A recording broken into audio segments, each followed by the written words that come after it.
I think we have to remember that there's no one definition of success. Success is going to be different for each child. And I would assume that the majority of the people here today are individuals who have children who are high achievers. But we can't measure every student by that same bar. And I think that we have to remember that each child is capable of success in some area. And I think it's important that the children in high school not think that just because they can't compete on a college prep level means that they aren't going to be successful. Because I'm a strong believer that not every child belongs in a 4-year institution and beyond. There are children who will do better in a 2-year community college, and there are children who will do better in a vocational setting. And to make these children to basically lower their self-esteem by saying, we've got these college prep classes and you don't fit in, or to make them feel like success is defined as being able to get into a 4-year college is just wrong. We're doing a great disservice to our kids. So I think to a certain extent, we don't want to limit the children with the tracking, but in the same token, we don't want to provide one track and then have the children that don't fit into that track feel like they are failing and that they don't have the ability to be successful in some, successful members of society. And I think that if the school offered a class in personal finance, something I'm sure that we all mentioned to our children, you're not going to go to college, okay, learn to say paper or plastic. How are you going to pay for this? How are you going to pay for that?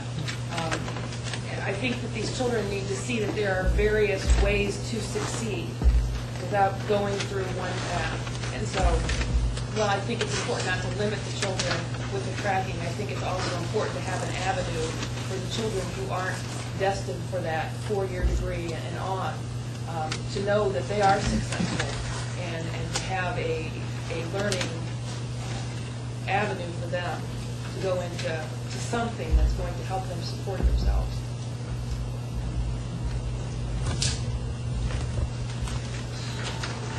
One of the questions that was made up for this forum was asking how you feel Findlay City Schools addresses children's health and childhood obesity.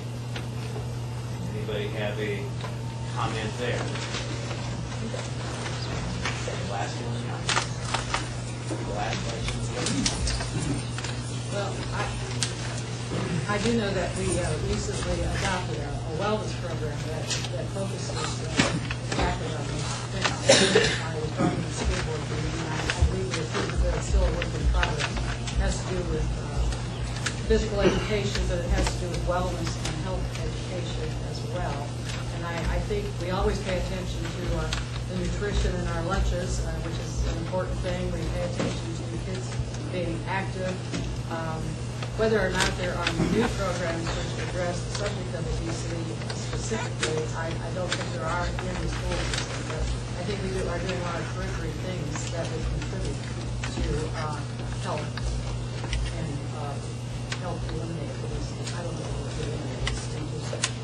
Sorry about that. The program basically that you're talking about has been one of the most changed programs in our school system over the years. I guess it depends on, see, we're back at war again, so as a consequence everybody has to be physically ready. So now we're talking again about obesity and getting physically in shape and things of this sort. Now, just being in education 25 years, I've seen that change 5 times. All of a sudden we don't have room for it because we've got too many academic subjects. And so we can't work the physical education into it. I can remember when I was teaching here. All of a sudden I got a knock on the door with the principal, and he wanted me to go see the superintendent. And the reason he wanted me to go see the superintendent is I was the only one that had a master's in physical education at that time. That wasn't my only master's, but I was the only one in the system. So he wanted me to go into that department. Why?